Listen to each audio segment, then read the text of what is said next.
The Mazda CX-5 needs no introduction. It's well into its second generation, and you see lots of them on the road right now. So it's not like there's any new ground to cover. Except there is, because this is the facelifted CX-5. We got this a bit late, more than 2 years after it was first revealed. But hey, it's finally here. And what a looker it is. But have these changes freshened the car enough to see off some stiff competition? And more importantly, is the CX-5 still the driver's SUV that Mazda promised all those years ago? You know, I have a sneaking suspicion that it is. Let's go find out.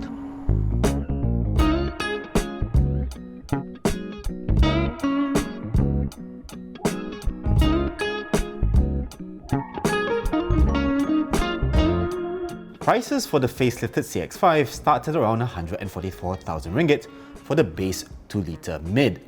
But you'll want to avoid this one as it's mid in every sense of the word. It doesn't even have AEB. Really, you'll want to go with the high variants, which are 161,000 ringgit and 175,000 ringgit for the 2-litre and 2.5-litre naturally aspirated models respectively.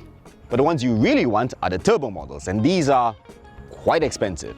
180,000 ringgit buys you the 2.2-litre turbo diesel, and this all-wheel drive 2.5-litre turbo petrol costs 189,000 ringgit. Now normally we chastise Mazda for making expensive cars, but the rest of the segment has crept up in price to the point where they're just as expensive as this car. I mean, a Honda CR-V eHEV RS is 190 grand. And to be fair to Mazda, the CX-5 does at least look like it's worth that kind of money. And the facelift model is even better. At the front, you have these new L-shaped daytime running lights that give the car a more menacing look. There's also a new 3D mesh grille, the chrome surround is much thicker, and you no longer get fog lights, so it looks much cleaner. Also new are these 19-inch alloy wheels. Now, you may remember that the previous CX-5 also had 19-inch wheels that didn't really look like 19s because of the way the two-tone finish was applied.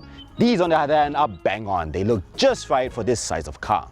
Rounding out the redesign are these new taillights, which again feature this L-shaped graphic similar to the CX-60, and a new rear bumper with these repositioned reflectors. Overall, I think this is a really neat facelift that modernizes the car without messing with the CX-5's good looks.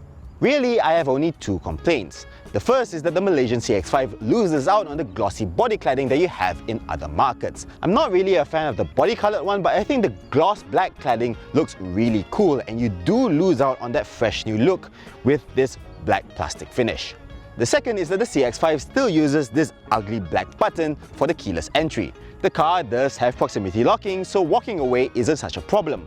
But having to press this cheap button every time you unlock the door does get pretty old pretty quickly.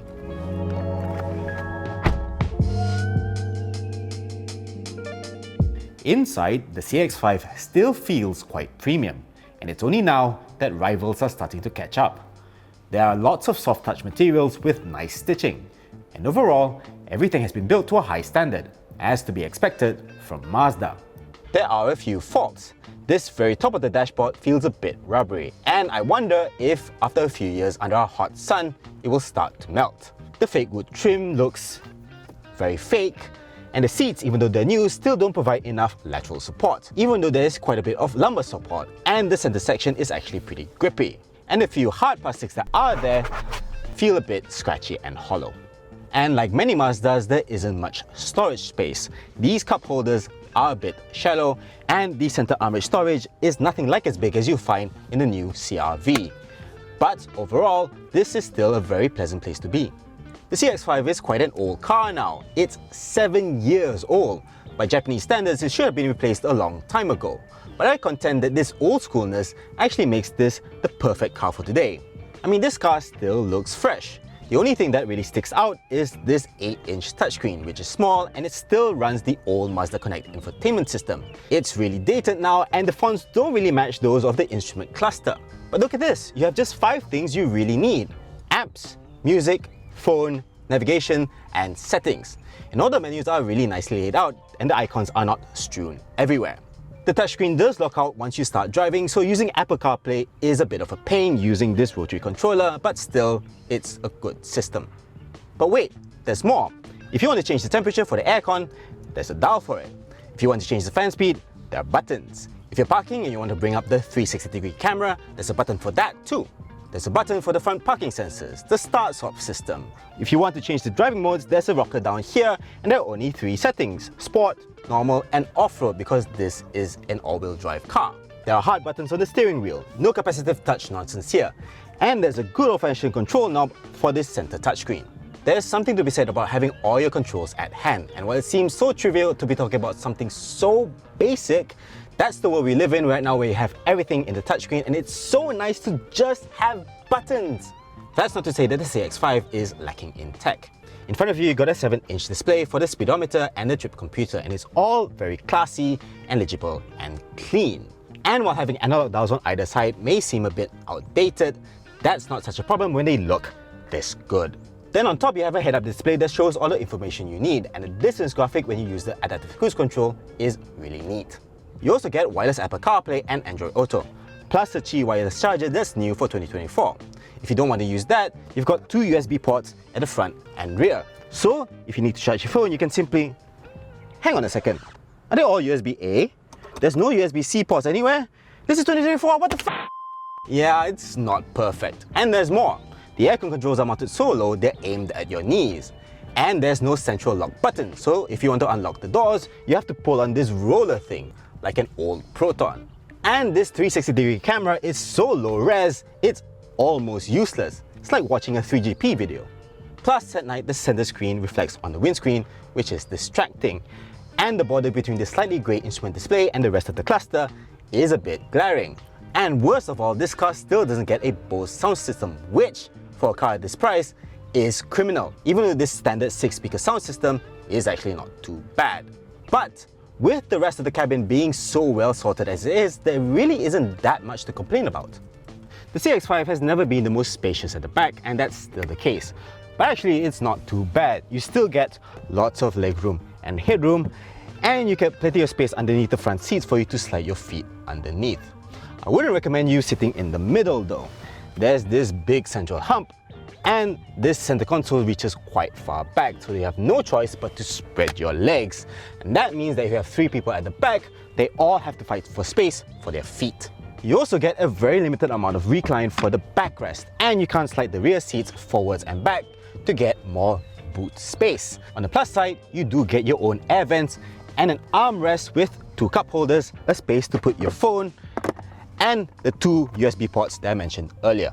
So actually, if you have just 2 people at the back, they can get really comfortable back here. Open the tailgate, and you'll find 442 liters of boot space. That doesn't seem like much when the CR-V has almost 600. But actually, it's still pretty usable, especially as the boot floor sits flush with the load lip, meaning that you can slide heavy items in without much trouble. And the car does have a few tricks up its sleeve to help you make the most of the available space. This 2-piece boot floor, for instance, seems a bit weird at first, but it does make it a bit easier to handle. And if you have to carry, say, muddy boots, you can flip the panels over and use the hard side as a floor so you don't get the carpeted side dirty. You can also put the floor in a lower position to free up a bit more space. To free up even more space, you can use these handy levers on the side to fold down the rear seats and free up an impressive 1,342 liters. And if you just want to carry longer items, you can simply pull on the second lever to fold down just the center section so you can still seat 4. Underneath this floor, you find a space-saver spare tire and a slot for you to store your tonneau cover, something you won't necessarily find in the CX-5's competitors. This is actually a really practical car, as I found out when I had to carry several boxes of oranges for CNY. But this also exposed the CX-5's biggest weakness, which is a lack of any form of hands-free opening or closing. As you can imagine, this led to a lot of struggling trying to open or close the boot while my hands were full. This is frankly ridiculous at this price. And lastly, Burmas, I think it's high time you stop using these god-awful coil mats. They look cheap, they feel squishy under your feet, and they mess with the pedals. Come on guys, this is terrible and you know it. So far, so good then. Apart from the mats, of course. And the good times continue once you get going.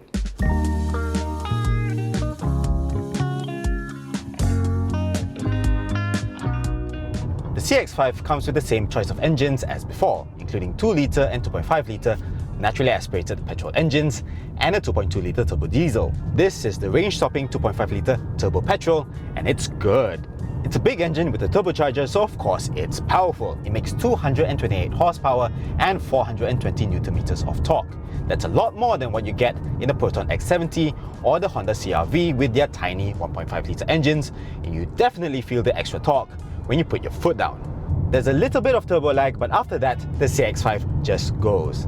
This is despite the fact it still uses Mazda's old 6-speed auto, which tends to be slow to respond and slow to shift. But with so much torque on tap, it just feels effortless. But this engine isn't just torquey, it's smooth as well. In fact, the whole driving experience is really quite smooth. There's very little road and wind noise, and even when you accelerate, there's not much you can hear from the engine either. This is a far cry from the Skyactiv-G naturally aspirated engines from before. But again, it's not perfect. There's a bit of vibration at idle, and even though Mazda's start-stop system has improved by leaps and bounds in terms of smoothness over the years, it still shakes the car abruptly when it starts the car. Thankfully, you can at least prevent it from killing the engine by just lightly holding the brakes when you're stopped. You don't have to reach for the start-stop button every single time you start the car. The thing that really concerns me is the fuel consumption. This car, with its big engine and a turbocharger, is not exactly efficient. Mazda says it will do 8.2 litres per 100 kilometers, but we've been averaging 7.8 kilometers per litre. That's 12.8 litres per 100 kilometers. With a 56 litre fuel tank, you're looking at a total range of 440 kilometers. That's not a great return for 115 ringgit of RON 95 petrol. Now at this point, you're probably salivating, wondering what this car is like in the corners. I mean, this is Mazda we're talking about, a company famous for building its cars around Jimba Itai, or horse and rider as one. Its slogan is "Be a driver," for crying out loud. And then you look at things like the steering wheel, which is so thin compared to the fat ones you get nowadays, and that helps give you more steering feel. And then there's the sequential shifter. You pull to shift up, push to shift down, just like a race car. Under the skin, you find a super stiff structure and a chassis designed to give you driving pleasure. And Mazda has given the CX-5 lots of alphabets like G Vectoring Control Plus that are designed to bring you closer to the driving experience. Add that all up and the result is okay? First, the good news. Drive this thing at normal speeds and the CX-5 is just incredibly pleasant to drive. The chassis is composed in the corners and the ride comfort is really good. It's really quite smooth. Yes, with these 19-inch wheels, you do really feel the larger bumps, especially at lower speeds. But mostly you're just taken aback by just how comfortable this thing is, particularly compared to Mazdas of old, even though you still get a little bit of that hollow feel that seems to affect every single Japanese car out there. But the real highlight is the steering. It's not hyperactive or slow, it's just really intuitive. Every turn is met with a corresponding change in direction, and it just feels so natural. There's also a surprising amount of feel coming through this electric system. It just goes to show you that you don't need fast steering to make a car feel good to drive. Hey Tesla! But the second you start to push it, you realize the CX-5 is still no MX-5. The body control falls apart at higher speeds, you get lots of vertical movement over bumps, and you sit really high up, so you're really made aware of just how much roll there is in the bends. There's a good amount of grip, but even with the variable torque distribution on this all-wheel drive model, the CX-5 mostly just understeers at the limit. And when you're really going for it, these pedal shifters won't let you shift down unless it lets you to. Come on, I want third now! I know best, not you!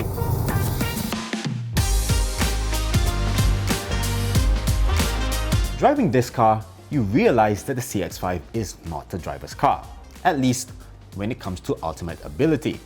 This is not a sports SUV with lots of grip and body control, and it's far too smooth and refined to get you in the mood for an early morning Genting run. This is a driver's car of a different sort, one where all the controls feel natural and intuitive, where the power comes effortlessly, where all the buttons and switches are readily at hand, so you don't even have to think about where they are. You feel at ease, comfortable, whether you're picking up your kids from school or going on a long road trip.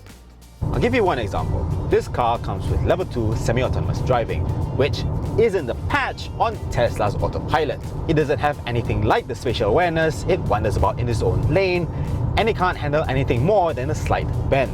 but it's also a more agreeable system. It knows its limits and you can make steering adjustments without it disengaging completely. It's like gently guiding a student driver instead of fighting with an angsty teenager who's just like, I want to do everything. You know what? You want to meddle so much? Here, you do everything. Yeah, I didn't like the Model Y so much, but I really like this. I've been really surprised by this facelifted CX-5. It looks fantastic inside and out. It drives really nicely as long as you don't push it very hard. And it's got this really pleasing old school feel at a time when everything else is moving further and further away from the actual act of driving. It's far from perfect, of course, but you can see why Mazda is doing its own thing here, and it's addictive. And it does all this while still being a reasonably practical family SUV, even though it's clearly not the best at it. Yes, there's loads of this on the road already, so it's not like you'll stand out in one of these. And it's really old. But the CX-5 is one of those rare things that have been around for so long, it's become cool again. And most importantly, it still feels fresh and modern and premium. Yes, the infotainment system is quite dated. And to really experience the CX-5 at its best, with all the toys and a turbocharged engine, you have to pay a lot of money. But still, if you want a premium SUV and you hate how unnecessarily complicated BMWs and Mercs are, then this might be the one you're looking for. So that's our review of the facelifted Mazda CX-5. What do you think? Would you buy this or the all-new Honda CR-V? Let us know in the comments down below. As always, thank you so much for watching and stay safe, everyone.